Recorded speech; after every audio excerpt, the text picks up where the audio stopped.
Okay, so this has been my first attempt at book binding, and I haven't even gotten to the actual binding yet. I'm still trimming. I want everything fairly even. Okay, so I've taken the top off of a regular printer paper printout 9x11, and I've taken the bottom, and the problem is that you can see that this is set to the side, the print on this cover. This obviously is going to be the side that needs to be bound, so I'm going to lose a bit when I do the binding, which means this is really going to be exaggerated. So I'm going to have to take some of this off. I have some room, but not a lot of room. So it's going to be kind of tricky. And this is Tarot of the Magicians, Oswald Wirth. And of course it uses Eliphas Levi's attributions, the Hebrew attributions, and that's what Oswald Wirth used. And he did his tarot deck. So it's a tedious process using what I have, and it's going to be a problem because I'm not going to be able to make single page for the signatures or the groups of pages. I'm not going to be able to fold them in half like you would normally do. I'm going to have to find another way to bind it and still make it look like a real bound book. And I've seen some ideas on YouTube. Oh, didn't get a real clean cut there. I'll try to get it again this way. But see various ideas. I just want to stay away from a binder, you know, like a loop binder with the big reinforcements. I think that this one deserves a little bit better treatment. When I first saw the printout, I thought, this is so cool. I really wanted to look like a book. So let's see, 202, 203, there you go. I'm going to get things backwards at this point. But yes, it's been a pretty neat adventure. But it is tedious. I'm going to go a little thinner because I don't want to have to flip it again. I've been averaging about 6 pieces, six sheets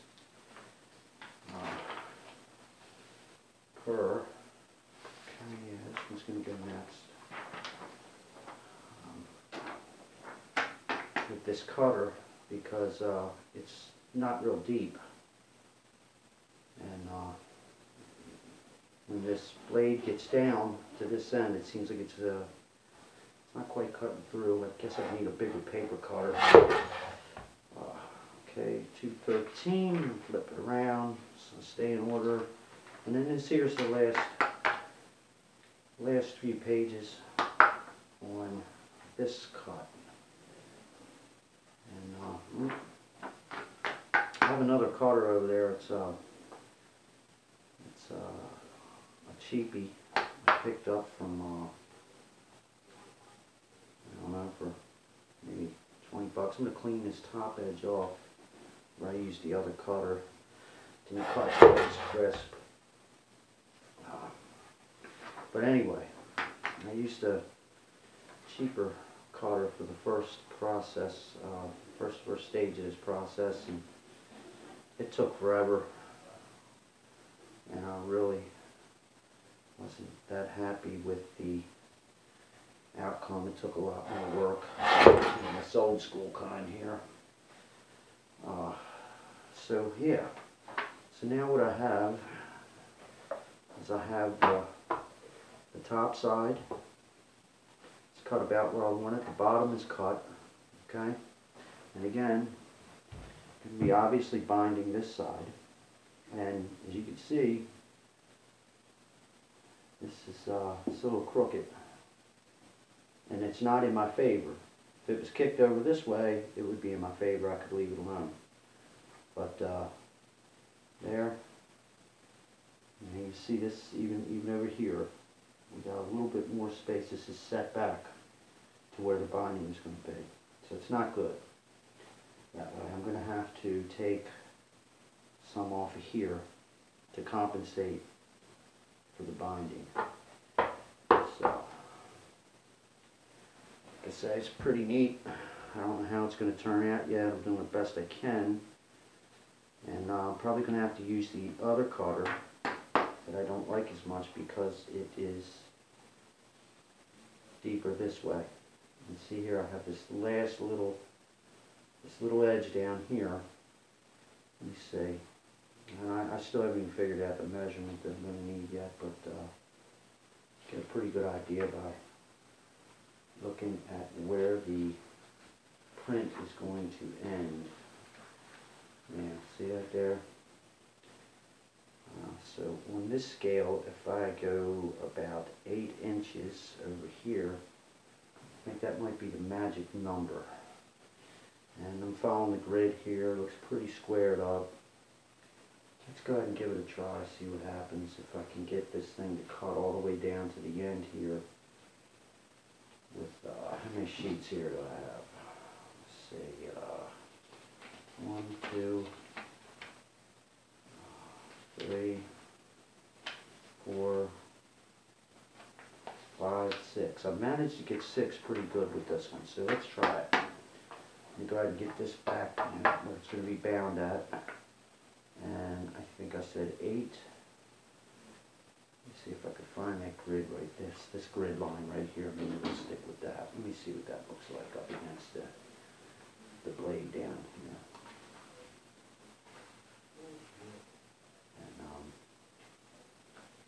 And yeah, that way I won't be cutting any print out. And I'll still have a little indentation on this side.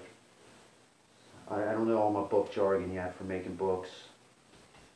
So if I misquote something or misname something, don't get on me too bad. So I'm coming up just, if I follow this grid line, I'm coming out just over 7 15/16 on where I'm going to be guiding this. Let's give it a try. Let's see if I can. Nice. Yeah, look at that. All right, I got 6 out of it. Okay, so now we can see I have a little bit more over this side. Matter of fact, you know, I have a hard time measuring it that way. But anyway, you can visually see that now I have a little bit more on the binding side to work with. So I'm going to go ahead and cut this and see what happens. And hopefully I'll be able to get this thing bound up soon. So meantime, I'll go ahead and put up another part to this and see, and show you what's happening next. All right, have a good one wherever you are, day, night, afternoon, evening, morning, whatever. Hope you're having a good one.